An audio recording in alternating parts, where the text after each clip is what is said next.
क्या 1978 की classic horror movie Halloween आज की ऑडियंस को डरा पाती है या मॉडर्न ऑडियंस के लिए ये मूवी आउटडेटेड हो चुकी है? यही जानने के लिए मैंने ये मूवी देखी और जैसा मैंने सोचा था ये मूवी वैसी बिल्कुल भी नहीं निकली।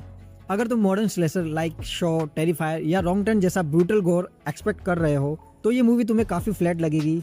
इसमें ब्लड और गोर एकदम मिनिमल है। डायरेक्टर जॉन कारपेंटर ने वायलेंस को स्क्रीन पर दिखाने की बजाय सब कुछ हमारे इमेजिनेशन पर छोड़ दिया। मीन्स ये कि इसमें खून होते तो है लेकिन कैसे वो नहीं दिखाया गया। सब कुछ ऑफ स्क्रीन होता है, इसलिए तुम्हें अपना इमेजिनेशन करना पड़ता है और मोस्ट ऑफ द टाइम तुम वो करोगे भी नहीं क्योंकि Money follows, my brother. Money follows. Sorry माफ करना, मेरे अंदर का रवि किशन जाग गया था। तो कहाँ थे हम? हाँ, तो फिर इसमें डर कहाँ से आता है? आंसर है एटमॉस्फेयर और पैरानॉय। जिसकी स्टोरी की बात करें तो इसमें स्टोरी थी ये भी नहीं पता मुझे, हो सकता है होगी, मुझे पता नहीं चली। जिसमें एक कैरेक्टर है माइकल मायर्स, या कहे तो मेन एंटागनिस्ट माइकल मायर्स है, जो 6 साल की उम्र में अपनी बड़ी बहन का कत्ल कर देता है। जिसके बाद वो एक मेंटल असाइलम में जाता है जहाँ से वो 15 साल बाद भाग कर निकलकर किसी टाउन में चला जाता है और वहीं पर जाकर अपना शिकार ढूंढने लगता है।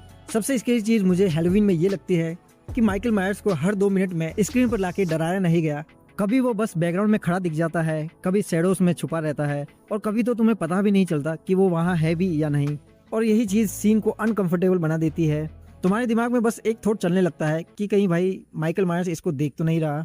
और माइकल मायर्स की मुझे सबसे इंटरेस्टिंग बात ये लगी कि वो टिपिकल रिवेंज वाला किलर नहीं है। उसका कोई प्रॉपर मोटिव नहीं है, ना कोई इमोशंस है और ना कोई बैक स्टोरी है जिससे आप उससे कनेक्ट कर पाओ। वो बस माइकल मायर्स है। और फिर इसका वो आइकॉनिक पियानो थीम,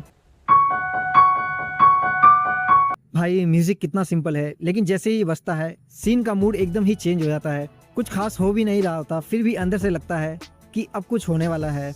लेकिन यहाँ एक प्रॉब्लम है, आज की ऑडियंस को हैलोवीन देखते वक्त 2 चीज़ें थोड़ी और लग सकती है। पहली इसकी पेसिंग। अगर तुम मॉडर्न हॉरर के आदी हो चुके हो जहाँ हर कुछ मिनट में कुछ ना कुछ क्रेजी हो रहा है तो हैलोवीन का स्लो वन अप्रोच तुम्हें काफ़ी स्लो लग सकता है। और दूसरी चीज़ इसके क्लीशे, बेबी सीटर का अकेले होना, किलर का पीछे क्वाइटली खड़ा रहना, कैरेक्टर्स का ऑब्वियसली डेंजर सिचुएशन में चले जाना। आज ये सब देख कर लगता है कि ये तो हम 100 मूवीज़ में देख चुके हैं। लेकिन फनी पार्ट यही है इनमें से बहुत से क्लीशे एक्चुअली इसी मूवी के बाद पॉपुलर हुए हैं। तो ऑनेस्टली अगर तुम्हें हॉरर में बस जंप स्केयर्स, ब्लड और नॉन स्टॉप किलिंग चाहिए तो हैलोवीन तुम्हें बोरिंग लगेगी। लेकिन अगर तुम्हें एटमॉस्फेयर, सस्पेंस और वो स्लो बिल्डिंग साइकोलॉजिकल टेंशन पसंद है जहां बिना कुछ दिखाए बस डर क्रिएट किया जाता है तो हैलोवीन आज भी एक डिसेंट मूवी है। और अब तुम बताओ, तुम्हें अगर कोई ऐसे स्टॉक करे तो तुम क्या करोगे? भागोगे या पुलिस को कॉल करोगे? फिर मिलते हैं नेक्स्ट वीडियो में किसी और हॉरर मूवी के साथ। तब तक के लिए फील द फियर।